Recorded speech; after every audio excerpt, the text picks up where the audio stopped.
pudiera volar, cogería 1000 estrellas y bajaría a la tierra a sembrarlas en el mar.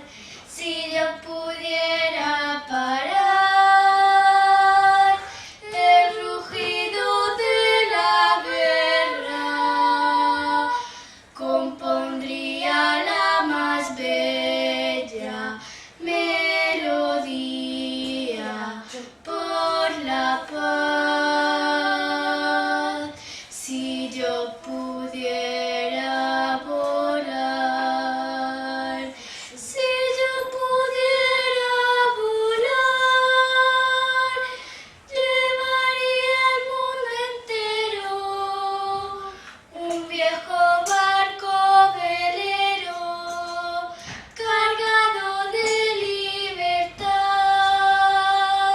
que no haya pueblo sin paz, que dé un paso atrás la guerra, porque Dios vino a la tierra a amar a la humanidad. Si yo pudiera arrancar de la tierra el sufrimiento, no dudaría un momento en ponerme a trabajar. Si yo pudiera calmar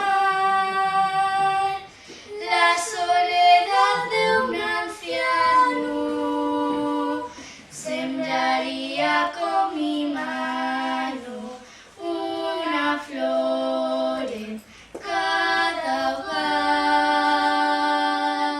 Si yo pudiera volar.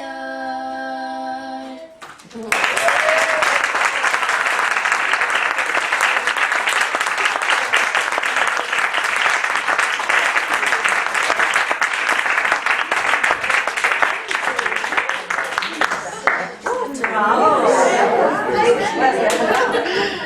going well. That took a lot of courage. They're gone. They don't like attention. They don't like attention. So they go. I had to really convince. I really had to convince them to sing, and I said, "Thank you, thank you." So they sing for me all the time at home. So you see what a lucky grandmother I am. So, and many songs, and they're very spiritual, right? It's if I can fly, if I could fly, right? And how you'd save humanity, and how you would do all those wonderful things and bring peace to the world. So they have a very good choir teachers, I must say. And the songs they learn, the spiritual songs that bring up the best in people. We've lost that today. Modern music is great, I love it, but it's quite shallow sometimes, and it teaches people to be miserable. Oh, you don't love me, so I'm going to spend my rest of my life crying for you and pining for you and being miserable for you. I mean, it takes us to such a shallow level of being when we're so much more than that. Pain is normal. Loss, gain, up, down is normal. And what we need is music sometimes as well that takes us to a deep, deep place of safety, of strength, Not all these, oh, my heart is broken because you love me, but, a place of strength, like Mother Teresa's song, right? We were just there in Avila this weekend. Our name is Saint Teresa, actually. I don't know, do any of you know about Saint Teresa of Avila? Not many, huh? Just a few. Well, when I was a child, I read about Saint Teresa of Avila.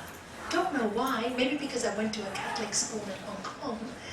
And I was just fascinated by her devotion, her love. And in those days, I was fascinated that how somebody could go through so much and still love so much. So I visited her with Mataji last weekend with Shanti. The three of us went to visit her. Well, she's no longer there in the body, but for me, her energy is there. So we felt that we visited her. You know, even though the body wasn't there, you could feel her energy in the convent which she had set up. Her little place, Carmelite place she had set up. We walked in there, and she was very close to Saint Juan de la Cruz, Saint John of the Cross, and they were both very mystical in their way of being, which always made people look at them strangely, because their way of prayer was meditation, what we do.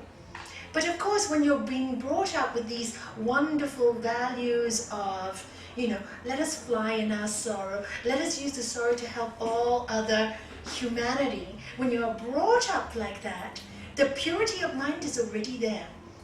They don't have to work. They didn't have to work as hard as we do to take all this nonsense out of our minds.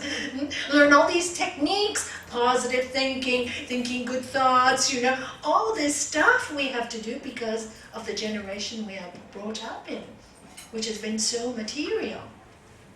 And so all the purity is already there in the mind. And I was fascinated because, you know, she used to levitate all the time, naturally. And what she used to do is try to hold pots and pans, thinking that the weight will bring her down, but they wouldn't. And the nuns in the convent would say, where is Saint Teresa? And she'd be up there and up in the ceiling somewhere trying to get down. Naturally, without trying, without wanting, but because her spirit is so light. That's why when people are spiritually light, they feel light, don't they? And you see light around them. You know, that's why in all the spiritual masters we see the halo, because literally they're connected to that source. And all of them have told us we can connect to this source. You know, and another thing that I learned just this weekend about Saint Teresa, which is so yogic for me, you know. Apparently when she was setting up this Carmelite nunnery, then she had a vision of Lord Jesus as a child. And this child came up to her and said, "Who are you?" And she answered, "I am Teresa de Jesus." "Who are you?" He said, "I'm Jesus de Teresa." Wow. And that's the vision she had, to show us that really, that inside, when we have this love connection, when we have this energy that's full of forgiveness, even in times of sorrow and pain, we have this connection that is so deep and so real. It's real. It's real. Because pain or great joy takes you to a place that you know there is something else. There is something magical in the air. But the rest of the earth will tell us, oh, if you have this belonging or this material thing, it will make you happy. And today's talk is all about manifestation and divinity.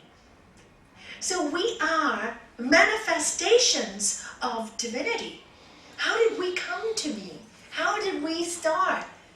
The Bible says, in the beginning there was the Word, and the Word was with God. The scientists say there was a big bang. Again, sound, right? Big bang, big sound. The yogis say that in the beginning there was this sound, and the sound was Om. So really, our root, who we really are, all of us, isn't this exciting? It's vibration. It's vibration. We were nothing, we became something. And so if we are vibration and we are energy, does that ever die? Does that ever die? It can never die. We are eternal. Knowing that truth, that we are eternal, that none of us ever dies, takes us to another place of understanding. It takes us away from our clinging to all these things that are so earthly. The clinging, oh, I need this to be happy. The clinging, and this is why it says, bring your mind to what is real. What is the mantra we do? Lead us from unreal to real. Lead us from darkness to the light. Lead us from the fear of death to the knowledge of immortality. Fear of death to the knowledge of immortality. When we understand that we are immortal, see, once you know, I'm never going to die. Nalanie's definitely going to die. Thank God, because who wants to be so old to look up, have your teeth out? I really hope I don't have to get so old, but maybe I have to go through that. Who knows, But, thank God, but Nalanie will die, the body will die, but the spirit will never die, as your spirit will never die. As my husband's spirit has never died, he left his body, that's all he did. When I saw his body in the coffin, it was a body. Where was Shanky? Volando, flying. That is the truth. That is the truth. That is the truth. That is what's real. What is unreal? What is unreal is the manifestation here. It's the play, because this is really unreal, But it feels so real. It feels so real. Why does it feel so real? Because obviously somewhere we wanted to express and experience. Because without a body, we cannot see, we cannot touch, we cannot taste, we cannot hear, we cannot do all those wonderful things that the senses allow us to enjoy. But what happens when we enjoy something? It's never enough just to enjoy it and let it go. We want to possess it. We want it again and again and again and again. And my master always says, if you feast every day, what happens? There comes a time you want to throw up. Isn't it true? I always feel like this, even 3 days of eating bread, because when you're traveling, that's all you can get. I just came home the first night, spinach, give me spinach, homemade spinach with ginger, so delicious, because it feels so good for your body, and all this starch feels bloating and discomfort. You know what I mean? And but you're eating all this food because you eat, because that's all there is, and you eat it and you actually enjoy it, but after a while you just kind of like, no, I like simple. Simple makes me feel comfortable, not only with the body, with the mind, with the spirit. There's so much stuff out there. You get a bit of a headache. Too much to think, too many thoughts in the mind. So when we start to make our minds very, very, very simple by looking at the absolute truth, and everybody in this room can say that it's the absolute truth, is that we will lose this body, but as well, we have asked to come into these bodies to experience these things. Just to experience, respect all, serve all, thank each thing and each person for what they bring into our life. If they bring us pain, thank them, because they taught us not to be like that. My greatest gurus, my greatest teachers have been those who have hurt me, because they've taught me that's not what I want to do. They've taught me how to forgive. Because if I can't forgive, I can't be happy. Can you be happy when you're angry? Can you be happy when you can't forgive? Well, can you be happy when you constantly say, oh, but why this? But why this happened? I can't understand. Why me? Why did this happen? Can you be happy? Never. The only thing that can make you happy is, you know what? It is the way it is. Why, if, but will not bring anybody back, including the past. Cannot bring it back. Cannot change a thing. People have hurt you in the past. It's the past. Let it go. Let it go. Otherwise, you live in a very unreal world, full of suffering that you have created for yourself. Because you have created for you, not God. God is about love. That's why I love, I keep repeating this, but I love the Upanishads when they speak about this God as the Lord of love. And when we take ourselves away from the Lord of love, when we start clinging, when we start possessing, when we start needing, oh, I need you. Don't you feel like yucky? Don't you feel a little uncomfortable when you're so needy? Don't you? Do you like yourself so much? You don't. You just don't like yourself when you're so needy. Yes, you want it, you can't help it. The senses take you up. But if you, all of us, can learn to control this a little, the manifestation, and understand that in this manifestation is the real me, the divine me, divinity. And my journey, the reason why I've asked to come here is to experience, get tired of all the stuff, get so fed up with it. You know, all the artificiality, all the broken promises, all the pain, all the sorrow, all the get up in the morning, go to work very hard to lose it all at the end of the day and start cleaning and washing and cooking, and a day, another day, and another day. And after all, I want to be free. I want to si yo puede volar. I want to fly, you know. And that's how you feel inside of you. I want to fly. I want to fly. And your spirit is telling you that you are flying. You've just forgotten. You got involved. You're just flying through this life. Why have you stayed stuck in this problem? Why have you stayed stuck? Because you refuse to set yourself free. Nobody is trapping you except yourself. Yeah. Why are you doing that? Don't you know when you come to this earth, it is a university. There's a lot of pain, there's a lot of sorrow, there's a lot of joy, there's a lot of love. And when we can understand that divinity, we can fly in the pain, we can fly in the sorrow, we can fly in the love, we can fly with it all. And more than that, we will not be so selfish. We will not base our life on I, me, and mine. Because I, me, and mine, temporary. It's only temporary.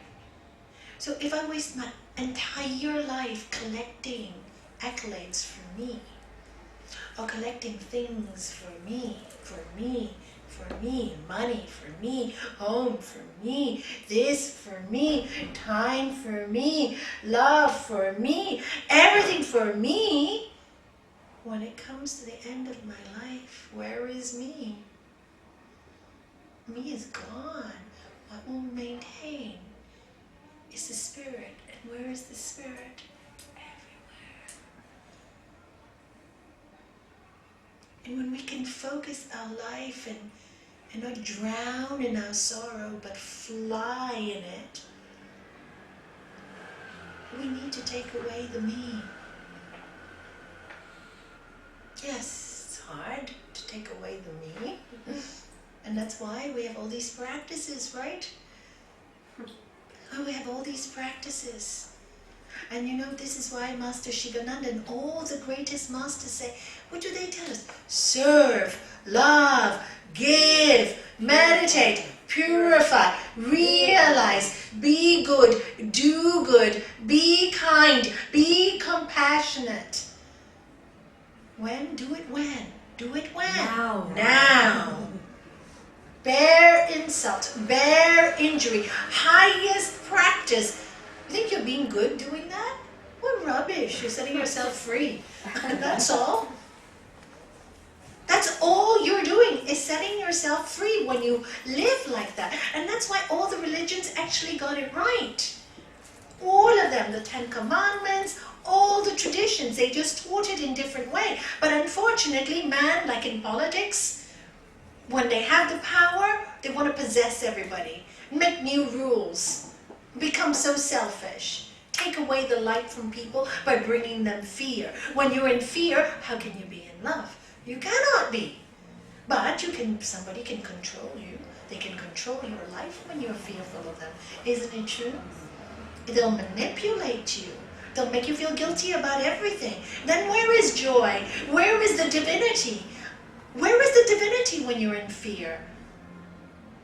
So many people tell me, oh, my tradition, my religion tells me I have to do this so many times, da-da-da-da. So it's told you have to do that. So what? What's the big deal? Well, I don't feel comfortable, but I feel I have to do it, and I get angry. So you think you are doing it to please God, and you are angry at God because you have to do it. Pardon? Can you say what you told me again? Are you seeing what you're saying? Are you understanding what you're saying? You are telling me that you really don't believe in this. So why do you do it? Don't do it as a martyr and then say I'm doing it for God and be angry later on at everybody else for making you do it. Where's the common sense? Where is the common sense? You really want to do something. So I said, okay, what makes you happy? How do you like to pray? I like to pray in my room, Nalanie, quietly. So what's wrong with that? What's wrong with that? There's nothing wrong with that? Am I not following my tradition? What tradition do you have to follow? What tradition was there in the beginning of time but love and kindness? What did divinity do to itself for all of us to be? What did divinity do? The Big Bang. It was, it is, and forever shall be just an energy. It separated itself. It separated itself. It came from one thing. It separated itself for us to experience. So what does that tell you? What are you? Who are you? Go to the ocean. You go to the ocean, seawater, right? Seawater, everybody agree? Ocean, salt water. You take a lot of water out of there, you put it into a desalinated plant. You take out all the salt, and then it goes into different factories, some to Coca-Cola factories, some to 7-Up, some to water, some to Langaron, wherever you want to take it, all the different qualities. But where was the origin? The same water. You wear a gold bracelet, you wear a gold necklace. Another one wears a gold ring. What's the quality of it? Different, but same gold. Same gold. It's gold, melted. Gold, melted into many different. And we keep forgetting that. And this separation is what causes us to be away from divinity. Divinity. And what causes the separation? You and I. You're you, I am I. This ego that causes this separation. Yes, in this world, we all have a different human personality, which makes this world so interesting. Doesn't it? Isn't it fascinating? Each one of you in this room, each single human being has a beautiful book to write. Each one could sit down and write a wonderful biography of your life. If you could see how wonderful it really is. But most people see our sorrowful times as something very bad. We're so busy feeling sorry for ourselves that we don't see the magic that has lived in our lives, that has occurred. We don't see that it is all these scars that make us who we are, that we have something to offer to somebody else because of these scars that have been caused to us. Or we have something to offer to somebody else because of the joy we have experienced. I've experienced some joy. Let's share it. No, I have this knowledge. I remember once, when I first came to Gibraltar, many years ago, I just come from fine arts school and university, so I took up fine arts and child psychology as my degree. Anyway, I come here and I went to an art teacher, and I loved the way that she had done some colors in her palette, and I tried to mix those colors to get that, that smoky gray blue, and I just couldn't get the right smoky gray blue that sometimes you see in the sky. And so I said, could you tell me how you get that beautiful color? I've tried mixing a little gray, a little alizarin crimson. I can't get it. Well, I'm not supposed to tell you that, because that's what makes me sell my paintings. Guess what? I didn't go back to another art class. I really did, because prior to that, when I was in the States, I had a Hungarian professor, much older, 60-something. He used to say that every art was God. Art was God. He said when he was doing his work, this is how he taught us. When he did his sculpturing, very famous in Hungary actually, Dr. Janka is his name. He's obviously no longer in the body. He said when he does his sculpturing, when he does his painting, he realizes that the energy of the divine is working through him. His job was just to make sure that he painted every day so that he would be very good at it. What does that remind you of? Practice becomes firmly grounded when done for a long time without a break and all your heart.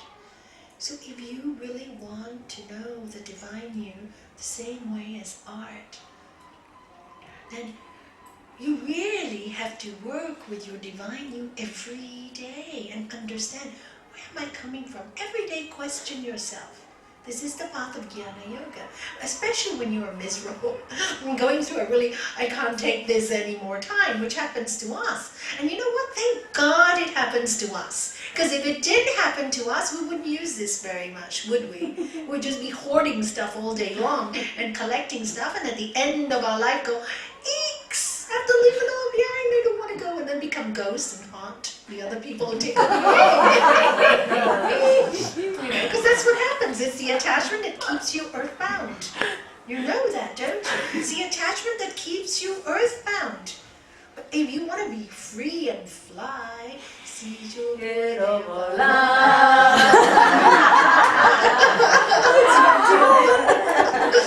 If you want to fly, you got to understand all these. This is where knowledge is helpful, but knowledge is, and subtle knowledge, divine knowledge, you can't touch, you see? You can't touch it, you can only experience. So nobody, because it's only an experience, nobody can do it for you. The only thing is you can recognize it in somebody else. So when you recognize that energy in somebody else, why do you recognize it? Why do you recognize that energy?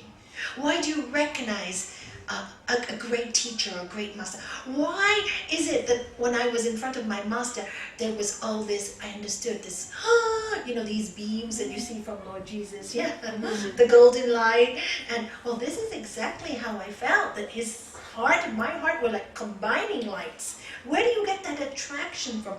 It's a recognition. From where? From what? How does it happen? Because my soul recognizes that soul, because at one point we were all one. But he knew, and at that time I didn't know. All I knew was I recognized something, and I think most of you who met him felt the same as me, recognized something that made my heart sing, and I just used to cry the early days all the time, you know, because, and I used to shake, my body used to shake when I used to go to a talk, because all this energy, you see, my body, my energy was so low with complaining and not understanding the real meaning of God, not understanding the spirit. You know, God is there and God is doomed to hell, all this nonsense. And so, of course, when I had to break through, as I know all of you have to break through these old thinking of fear, and become the spirit. The spirit becomes light. When it becomes light and anything shifts, it starts shaking. It's like an earthquake, right? So your body is eliminating all the old thought patterns to move on to new. And the reason why you cry at a spiritual gathering is because there's a recognition, of feeling home. At least that's what happened to me. You know what? This is home. This is home. I feel home. I recognize it. And why would you recognize it if you didn't experience it, right? Why would you? Why would you remember that feeling if it wasn't yours in the first place? So that was the gift that we were given by God to experience this divine romance, as Paramahansa Yogananda says. I love that. Divine romance. Romance with life. When you can see all life, the manifestation of all life as divine, then there is a peace that enters you. You can easily forgive. You know, maybe not right away, but maybe after 1 hour. At least don't keep it for 22 years or 23 years. I mean, how many times people keep anger for 30, 40. I haven't talked to my son for 20 years. Why? Because you disagree with one thing and you allow that to destroy all your life. It was so wonderful the other week when Dora was saying to, Dora is one of our sangha members in Spain, and she was telling all of us on her birthday that she hadn't had a relationship with her mother and her sister for over 15 years, did she say? Over 15 years. And now, with the path of yoga, they are so close. And she said, I have my family. I have a sister and I have a mother. She always had them, you see? But the ego, mine, yours, creates the rift. And we live in that false illusion for so long that we find no peace. But the moment she could start, when her consciousness started to shift with studying of the yoga practices, by meditating, by forgiving, when the consciousness shift, the hold of the ego, which says, it's not my fault, why should I say sorry, was lessened. Does it really matter? Does it matter whose fault it is? At the end of the game, does it really matter? When you're in your deathbed, is it ever going to matter? It only really matters now, how you approach it. And if you don't forgive it, you live in yesterday. So that's why you have to keep on reminding yourself, who am I? Who am I? Who am I really? I'm divine, manifested here on earth.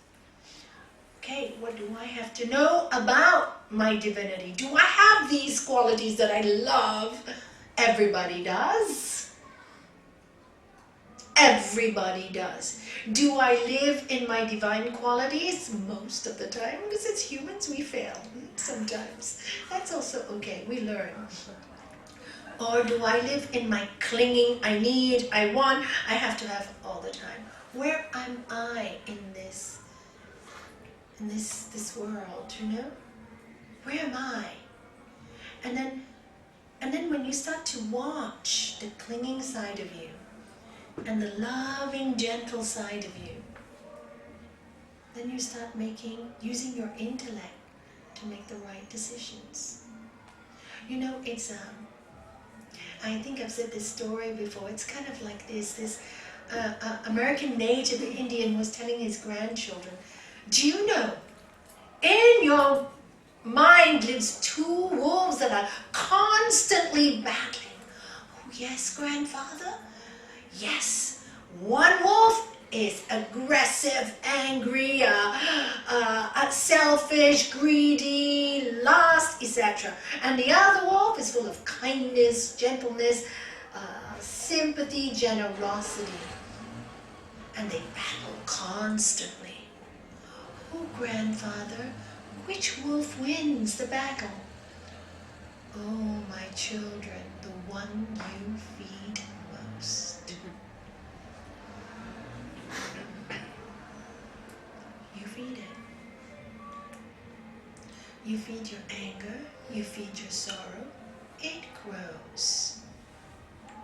You feed your love, you feed your acceptance, you grow. And that's hard to do. It's not easy to do in this world, especially, like I said, the whole world, and when you turn on the news, it's all negative, negative, negative. It's even the ads today. I don't know, I saw an ad the other day where the mother stole the child's yogurt lunchbox. Is that right? Wrong message. Wrong message. You know, I mean, oh my God, what are you teaching children? What are we teaching people? To be selfish? They will never be happy. They cannot be happy when you are selfish. Look at their faces when they're grabbing, when they're taking. Look at the faces. Yes, very happy in the beginning.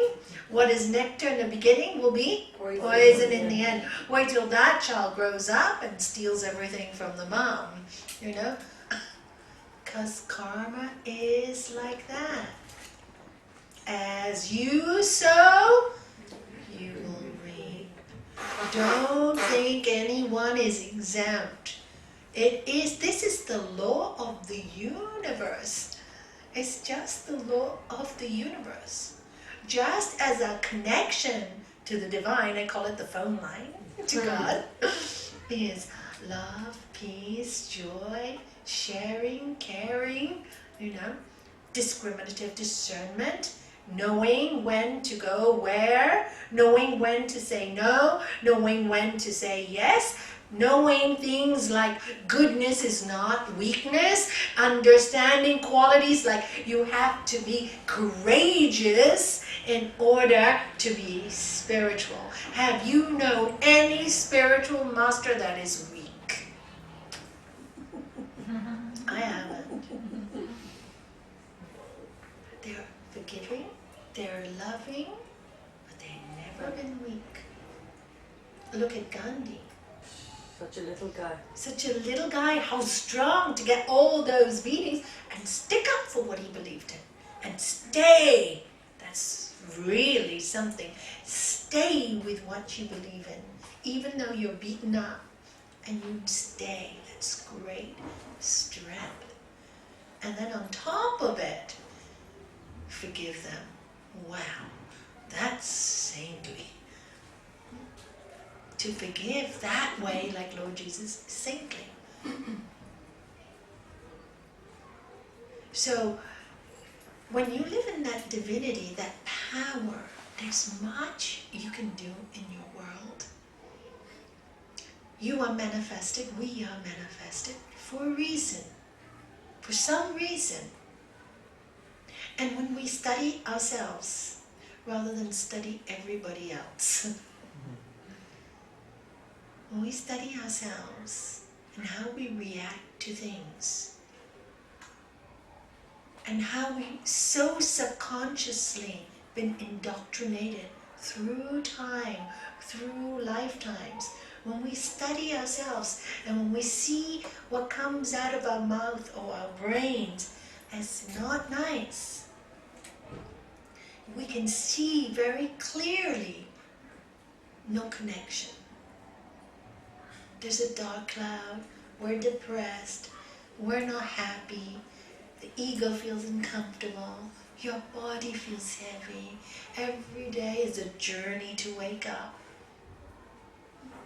But when you can watch yourself, which is our gift, the divine gift in this body, and have the ability and the knowledge to change that in your brain, then you live in heaven.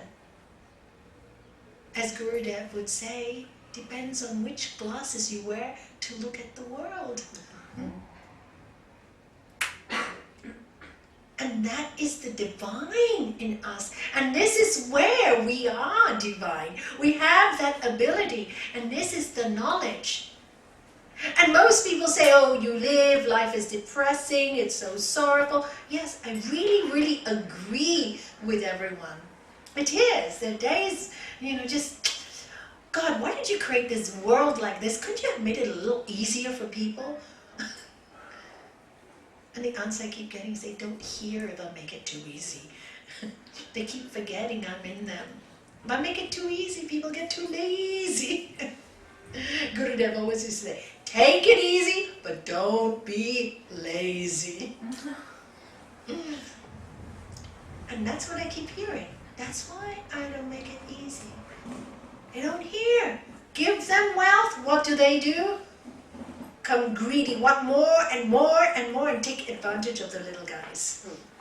So what happens? We have to have a crisis before people react. And even in a big crisis, are they reacting? No.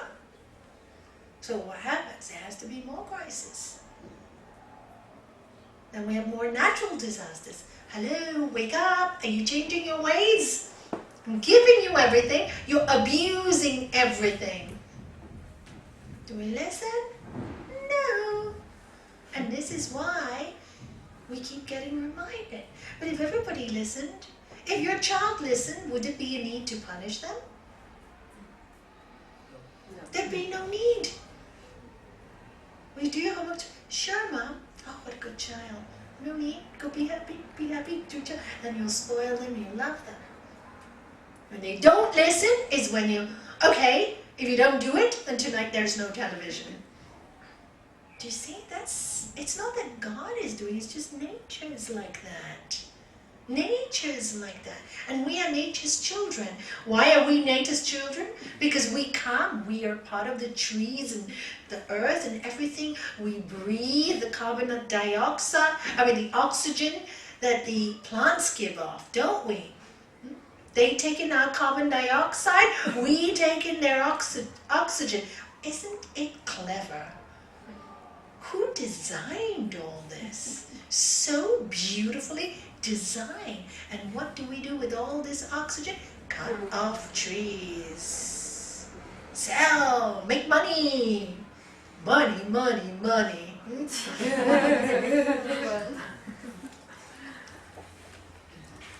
And what for? All that money, if we could make it and feed all the people in the world, we could feed everyone. You know that, don't you? Yeah. There would be no poverty without the greed of governments. There would be no poverty. We could feed every single human being in the world. And then we see all these children in these countries starving, diseases. Again, you go back to greed. Selfishness, arrogance, violence, untruthfulness. And wherever you have those qualities, the nation declines. The nation declines. It will fall. Wherever you have good qualities, the nation lives. Just watch for yourself. Watch for yourself. Even your little nation in your own little home declines when you are not happy in your mind. Everyone in your family will be down. But when you are uplifted, everyone in your family will be uplifted. What power we are given. What divine joys we are given. And this is divinity. Manifested in this body. And this space that we occupy for a short time, the space doesn't even belong to us. We just occupy the body. But we can fly in space when we're not so deeply involved with this mind and this body. And this is why Saint Teresa levitated naturally. She was with that energy, that divine energy. So she was light. Her body became light. But she didn't escape suffering. She was very, very sick many times. Did you know that? She had many, many heart attacks. And in fact, they thought she was going to die. But she came out of it with love. And so the greatest of saints suffer a lot. But the difference is they don't see it as suffering. See the difference? They don't see it as suffering. We get caught up in it, no? We get caught. Everything is too personal in this world today. Everything is about I, me, and mine. Too personal. I walked down Main Street and they didn't say hello. What don't you think? The poor guy. It looks maybe today or she didn't say hello to me because they're suffering. They're in a bad place. They're really suffering. That's why. Oh, it's all about me, poor me, I don't like you, da-da-da-da-da-da-da. Do you see, we take everything too personal. We're too self-involved. So we miss the magic of life. We miss the truth of life. And we live untruths. Untruths. And we make those untruths real. We make them real by justifying that we are right. We have to justify. I did this because I'm right. We have to justify our action so that we can make it the truth. And really deep somewhere in our heart, we know much of what we do is just untrue. We know it. We know what there's like a little thing in your heart that goes, ding dong, but no. This I have to make real, and appear to be truthful so I can continue living like this. We all go through difficult times in this life. And when you're going through bad times or you're watching somebody go through bad times, don't force them to be happy. Just give them a lot of love and compassion. Give them compassion. And with that compassion, you can heal. You can heal so much pain. You can just heal it. Compassion is one of the greatest virtues that any human being can have. Compassion for the unhappy. With compassion, shifts happen. When we force people to get well quickly, we break them. But with love and guidance, we can help many people to find their peace and joy. This is why we work so hard when we take the spiritual path. I know it's hard work, and it's full of paradoxes. What is right for somebody will be wrong for somebody else. And each case is different. And each person is different. And each person has a different upbringing that makes them the certain way they are. We have to have endless thoughts of forgiveness and compassion and understanding. If you are brought up in a family where you're constantly beaten up, then what kind of character will you have? Many of these people are sick. It's not that they want to do bad, but they're living in the bad wolf part of the mind. And in our world today, we need to introduce the good wolf. And only we can shift the people around us by being the good wolf. Only we can do that. We can't do anything else. When they recognize the good wolf, then they can do it. When they recognize your light, they know they can have light again. The light, the healing, is divine. We're just instruments. And you become instruments, we become instruments. When we're not so focused on personalizing everything. We need to really, I think today so much is about teaching people to get everything they need. And I think that's really, really sad. Today actually, I must tell you, I was very proud of my grandchildren. I'm going to Hong Kong for 3 weeks and I thought, on my way back, I really can't carry heavy luggage or whatever. So I said, rather than buy you a present in Hong Kong and carry it back, I'm going to get it for you today, since you're coming to Gibraltar with me. I didn't give them much. Nothing. It's 20 pounds each, right? I said, go spend, but I don't want to tell you how to spend it. You spend it the way you want. It's yours. No, Granny, we don't want to use it. We don't want to overuse it. No. Anything you buy, I will accept. Right? So they went shopping when we had our meeting. They came back. They bought themselves cookies from Marks and Spencer's for £2. Skittles. All the kids do that. Yeah, they love it. Marks and Spencer. They're the best, aren't they? Aren't you a kid too? I love them. They're my favorite. Yeah. And then they bought Skittles for themselves, Toblerone for their dad, hula hoop Chris for their mom, right? And I said, okay, Natasha bought a feathered pen because she loves writing for herself, for £1 something. What did you do with the rest of the money? Out comes this white dog that barks. We bought this for our little sister Talia.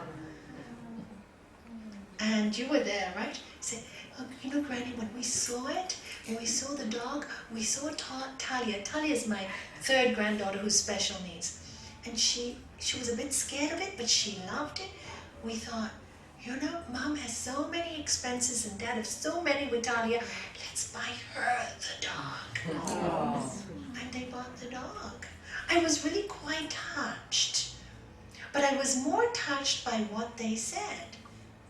They said they were so excited. They were so excited to buy it for Talia. So it wasn't like, oh, I have to buy it for her. It was like, oh, wow. And they said, Granny, we were 5p missing. And a miracle happened.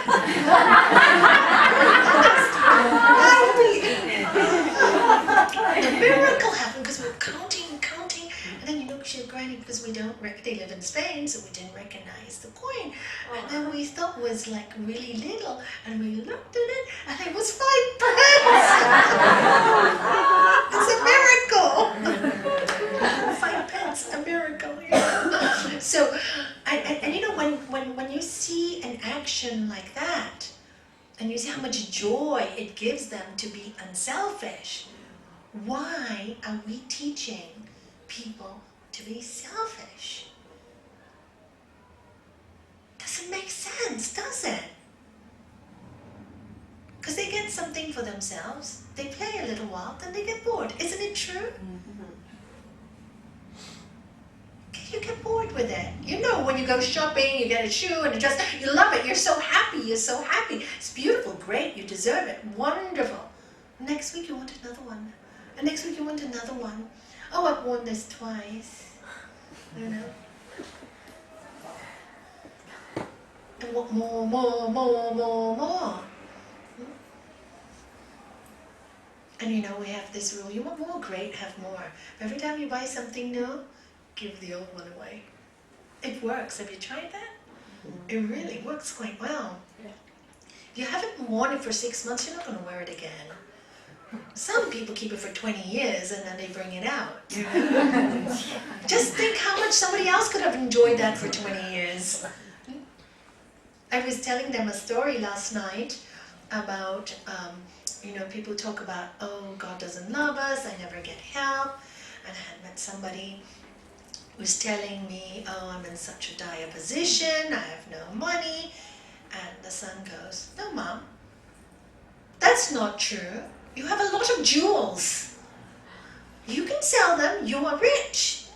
No, she says, Nalanie, you don't understand. We want the jewels and the money. And he goes, no. It's not the right time. It's not the right time for me to sell the jewels. It's not the right time. I have to keep it for when I really need it.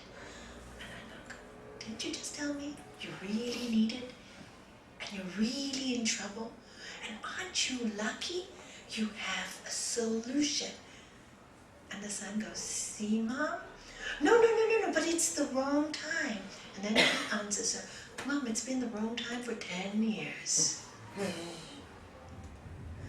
The safe deposit box has enjoyed the jewels, while the whole family has been suffering, hearing Mom say, I'm too poor, and they're telling her every day, but you're not, and they don't hear it.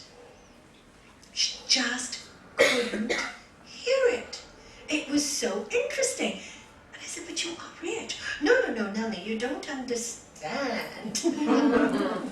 But you do have a solution. I've met so many people with zero solutions, really, really poor with almost what seems like no solution, and the solution comes out. But those people really have nothing, but you really have something. So interesting how we get caught up, isn't it? Wonderful lady, wonderful human being. So it's not about being good or bad, everybody is wonderful. But you see how the mind traps you? She really couldn't see. And then the son was getting more irritated. And I go, you know what? Just leave it. Don't say anything else. Just leave it now. There's nothing more you can do. I think we've planted a seed. I'll tell you part 2. She'll tell you part 2, probably herself, one day, because it made her think when I told her, really, you have no solution? How interesting. And this is how we are in this world. The solution is there always, whatever situation, maybe not money, something else, it's there. It comes.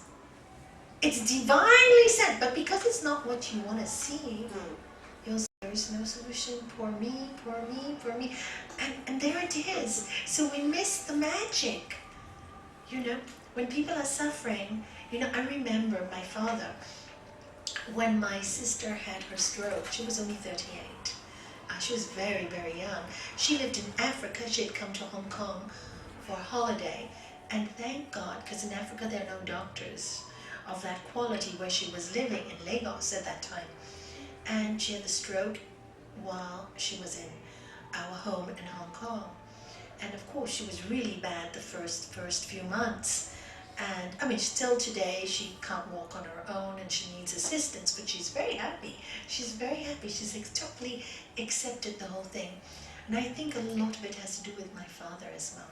Because every day he used to tell her, when she was in this state,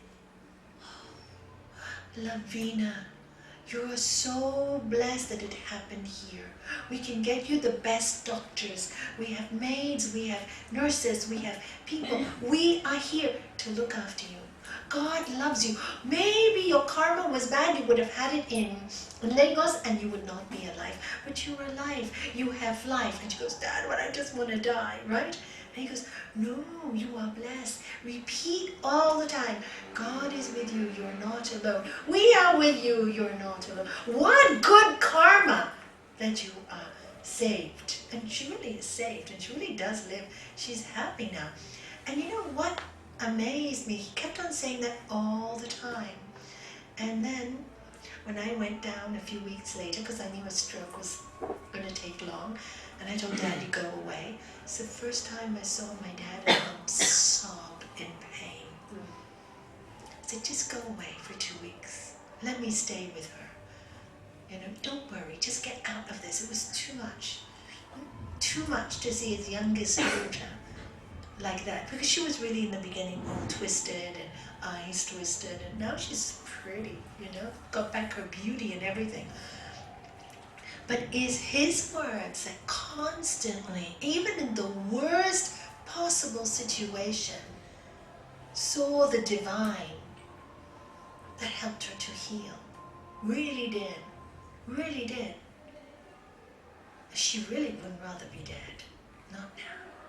She has a beautiful daughter. She's so beautiful. She's 23. She loves her mom. The mom loves her daughter. She has a good husband. So, do you see? There was still a lot of life.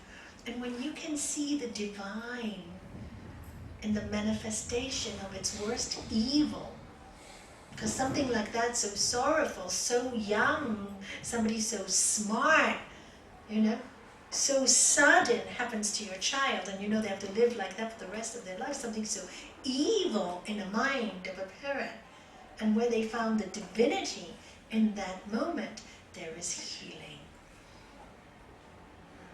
Do you see that? That's the healing, that's the miracle, that's the God, that's the divine.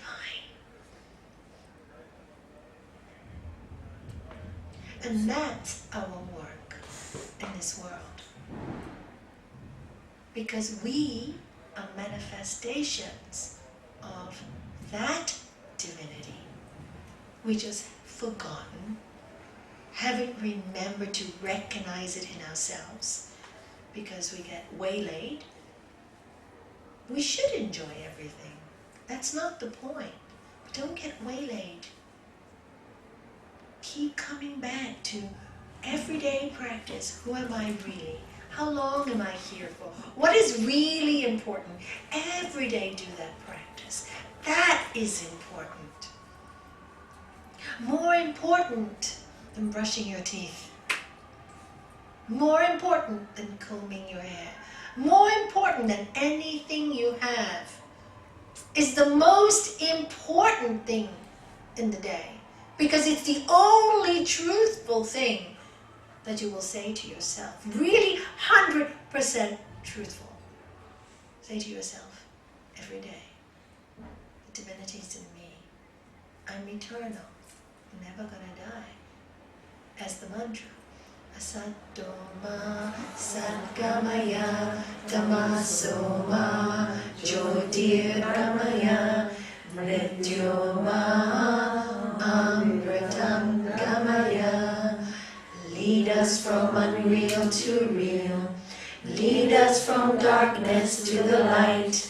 Lead us from the fear of death to the knowledge of immortality. Om Shanti, Shanti, Shanti. Punamidam, Punamidam, Punat Punamudachate, Punasya, Punamadaya, Punameva Vashishate. This is full, that also is full. This fullness comes from that fullness. Though this fullness comes from that fullness remains forever full. Om Shanti, Shanti, Shanti. Om Bhuvaswaha Tatsaviturvarenyam Bhargo Devasya Dhimahi Dhiyo Yona Prachodayat. I meditate on that great effulgent light that enlightens all the three worlds. May it enlighten us too. three worlds, physical, astral, and causal, the spiritual. All worlds in one. May we always see that. You see how these mantras are guiding us to see the truth all the time. And then we have the Om Triambakam. Om Triambakam Yajamahe Sugandhi Pushtivardhanam Urvarukamiva Bandhanan Mrityo Mokshiye Mamritat. We worship the all fragrant ones. Fragrantly nourish us bounteously. From fear of death may he cut us free. To realize immortality. To realize immortality.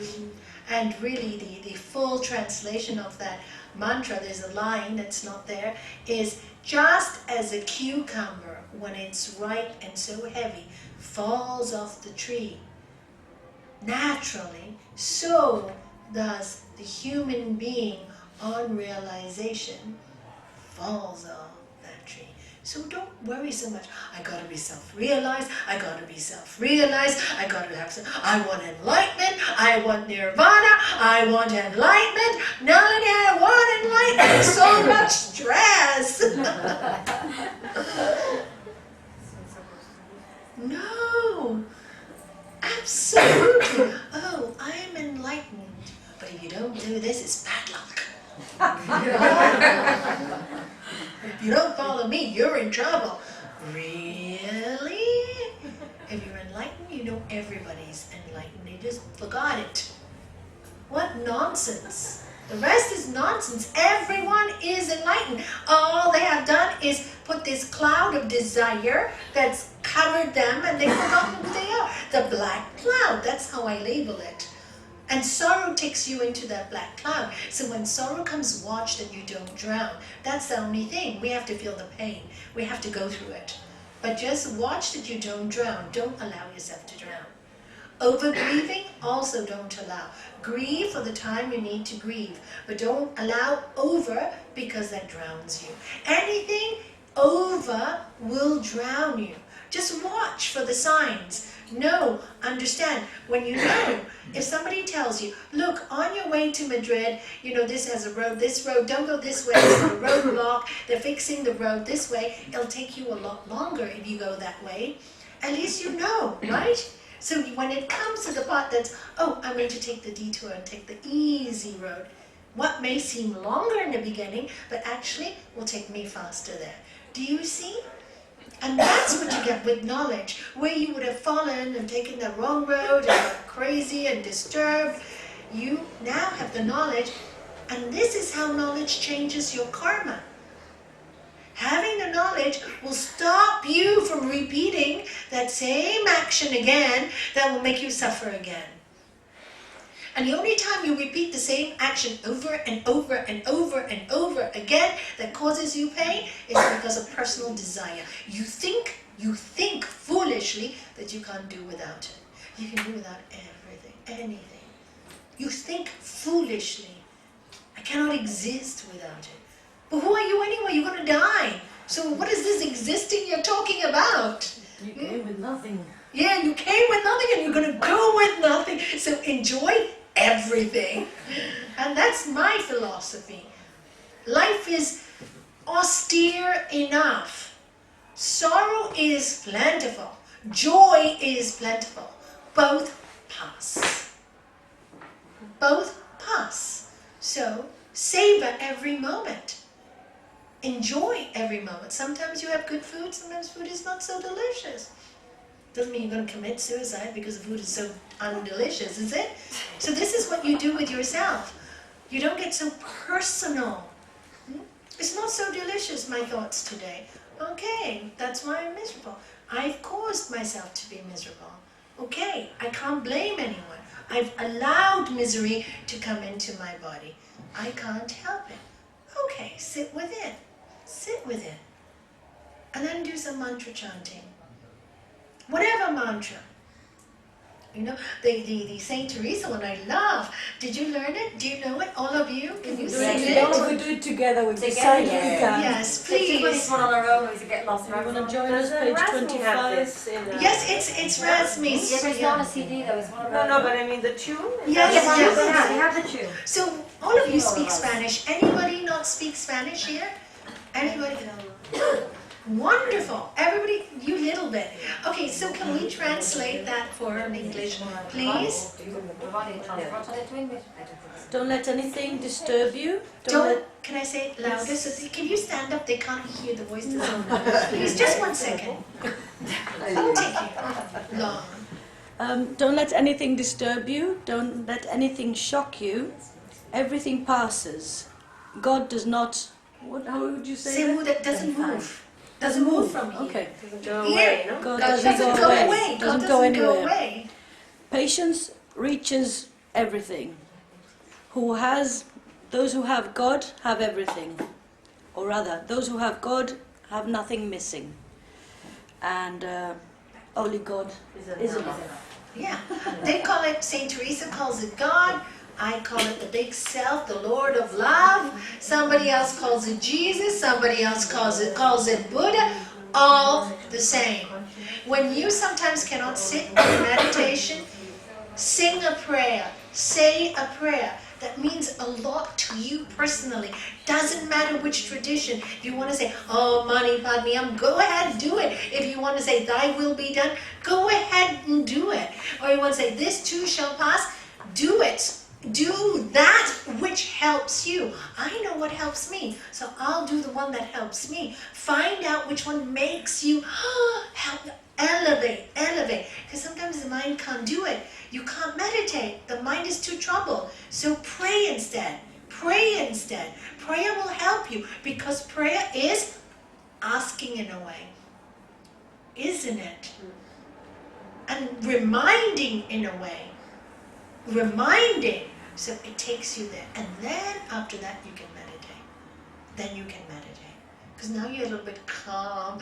You feel the embracing arms of God cuddling you. You're okay. You're safe now. You can pass this this wave because you're being held. That's the difference. So use prayer when you can't meditate. So will you sing it for everyone, please? The popular one is every day in every way and better. Yeah, that's a Louise Hay one. No, it's Emile Couillet. He started in 1920s. Wow. Yeah. Oh. Ready? Go.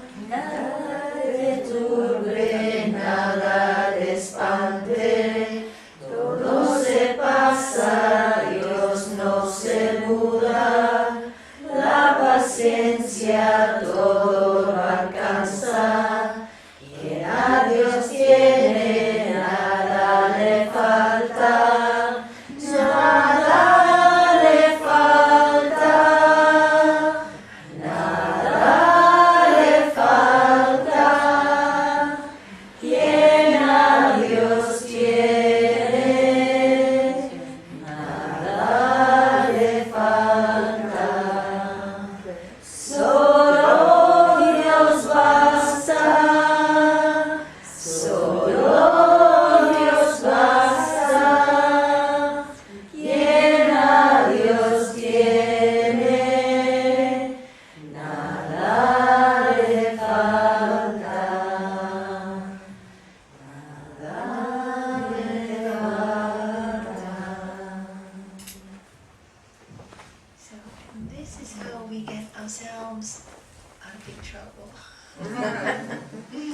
It's quite easy when you have the tools. It really is, and we need to know that maybe I've affirmed life is difficult too much, but life is also a beautiful place. Life is full of joy. Whenever people come to me and say they're so miserable, I say, would you like to erase all of your life? Oh, you wouldn't be you sitting here now. You would be somebody else. Please appreciate that at least you had this knowledge, you had this training, difficult, easy. It's a training. It's all a training. It's boot camp. When you come out stronger. You come out wiser. You come out more beautiful. You like yourself better. You respect yourself. And why do you need to respect yourself? Because when you respect yourself, you respect the God in you. So if you don't like you, doesn't matter. But you have to love the God in you. Sometimes when, oh, I'm so dumb, I did this, why did I do this? Forgive that. Forgive that. Because understand that the God in you has already forgiven you. Already forgiven you. You just by feeling, accepting that you did something to harm somebody else. Just by accepting that truth, you're already forgiven. And then never do it again. Just don't do it again. That's the lesson. But to repeat the same mistake over and over again, that's dumb. That's purely dumb. Isn't it? The first time is a mistake, the second one is a choice, really, isn't it? It's a choice. It's a choice. It is a choice. Or as Gurudev used to say, a mistake. Yes? So make another take. Yeah. Next take, please. Change the film. Don't like this movie. Let's change the reel and make it a good one. We can do that. If you can do that with a computer, why can't you do it with your own mind? Everybody seems to be really smart with changing programs, adding this program, removing this one, torrent to download, that one to get this movie, and you can do it all the time. Download what you want. Why can't you do that with your own brain? I'm sure it must be much easier. I want to download love and kindness and goodness and generosity.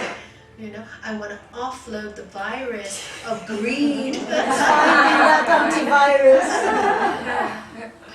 Good, yes, and you put the antivirus on, which is your prayer, your meditation.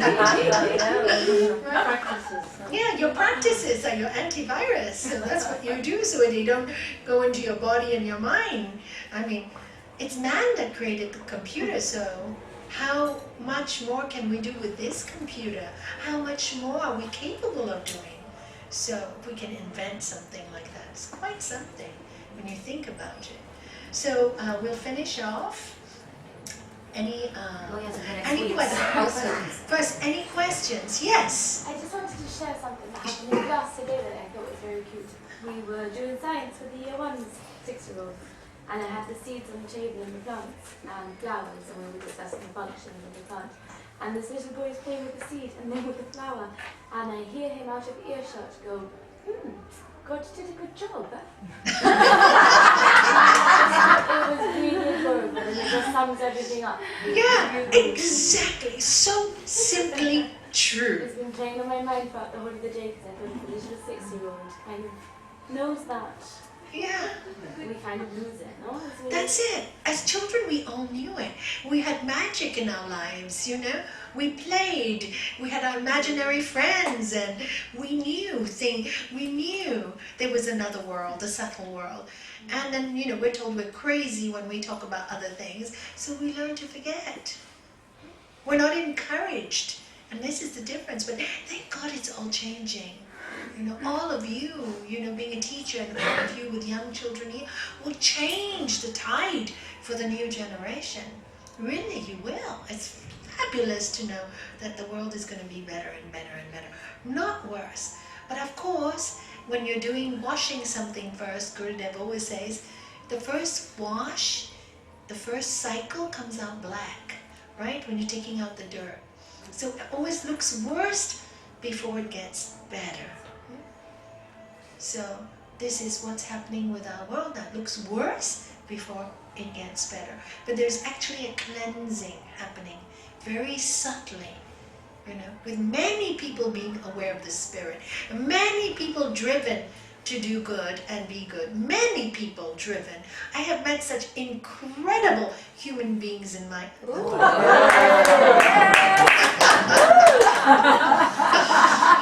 Just for those who don't know, whenever our master's around in initiations and places that I've been to, we get the flickering of the light. So that's why they laugh, they knew. That's his sign, flickering of lights. Just appeared.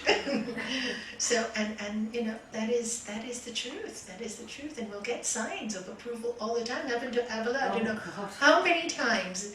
Let me finish with this story. I was so worried about looking after Mataji because she's 83, and I really wanted to give her this trip to Avila because she told me she wanted it. I said, who is going to give it to her at this age? No more family living. She's a monk in a monastery. So Shanti said, I'll join you, I'll come with you. So and I just wanted, I prayed every day, God, just let me do this job well. Don't let me get sick so I can take her to Avila, make all the train journeys. So I tell Shanti, we go to the travel agent, Shanti, make sure that when we come back, we put her on her train to Barcelona carefully, and only then, even if we have to wait 2 or 3 hours, do we go on our train. So Shanti tells the travel agent that. But guess what? The travel agent gets it all wrong. Gets it all wrong. And our train leaves 5 minutes after Mataji. She's 83. I think, how is she going to? So I'm scolding Shanti. Why don't you check? And I go, you know what? Just doesn't matter. We'll just accept whatever comes. And then we had to go from one train station to the other train station 1 hour. Now, when we arrived in Madrid to go to Avila, we had to do the same switch, but we had more time then. So I asked the taxi driver, where do you come from? Avila! I said, oh, fantastic! And so we talked to him, and he gets us to the train station, 25 minutes, so we're very happy. And I said, how long will it take us on our way back, because we only have 1 hour? And he goes, well, Monday's a holiday. All the trains will be busy. Maybe 40 minutes. Oh, how do we get, then you have to walk, right, to get to your, to inside when you go down the escalator. All that takes time, taking your luggage. Oh my God, it's really close. And then how are we going to get Mataji in? How we, Anyway, we arrive in Madrid on the way back. We stop at the train station. Taxis, we get the first taxi, nobody on the queue. After that, people start piling up behind us. First person in the queue. Okay, this is good. So I sit down in the taxi. Oh, and Shanti tells me, we need to go there, quick. No problem, he said. So I said, where are you from?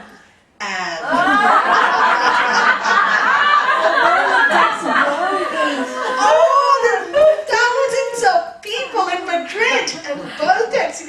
And we also, Saint Teresa is really and she's pushing us.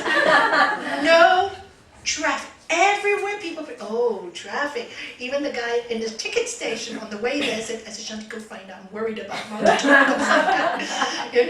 And she goes find. I said, he says, you're better off to take the tube, the metro, because Monday's going to be horrible. It's a holiday. I said, I don't want to take the tube. I said, Shanti, I don't want to take the tube. Moving Mataji's, and I couldn't carry much with luggage. Luggage in, luggage out. By the time you do all that, it's too much for her. And everything got arranged for us. It was amazing. And then we get there.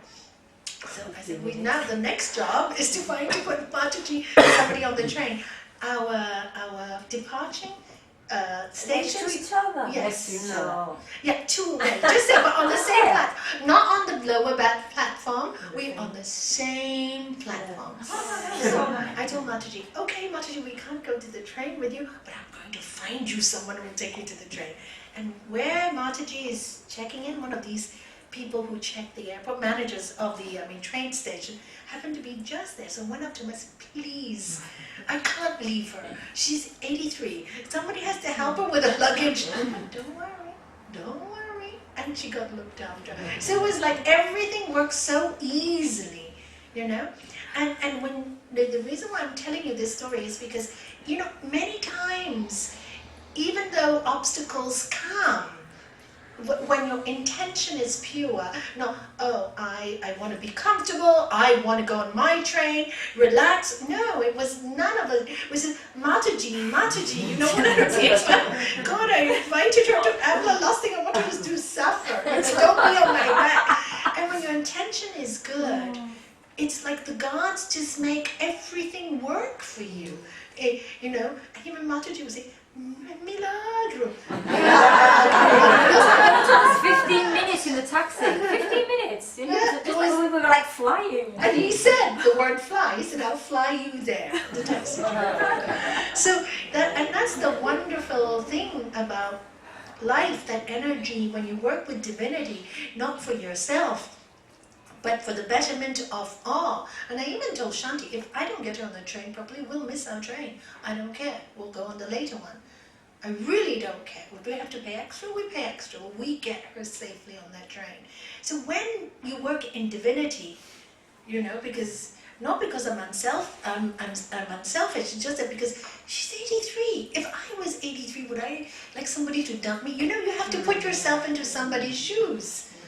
Strange country, don't speak the language. It's not easy. Don't you think she's amazing to come traveling at this age, serving, and not thinking about herself, but just thinking about others? I think it's so amazing, you know? And of course, that is a sign of an elevated soul. She's an elevated soul. So, and when you're with elevated souls, everything works. I was in heaven. Carrying the luggage doesn't matter. It's amazing. This girl is so lovely. No, you guys shan't. You can't carry all the luggage. Like a luggage boy. That's why she's been in training all her life with so many bags. Yes. So, you know, this is the wonderful thing about life, finding the joy in the simple moments, like that child who looked at the flower and said, wow, you know, those are the things that make you really, really happy. Much happier than going out and buying something for yourself, you know? They just make you happy. Yes, that makes you happy too, and that's also okay. There's nothing wrong, but the real happiness comes when you are truly serving somebody else as God. You see the other person as divine.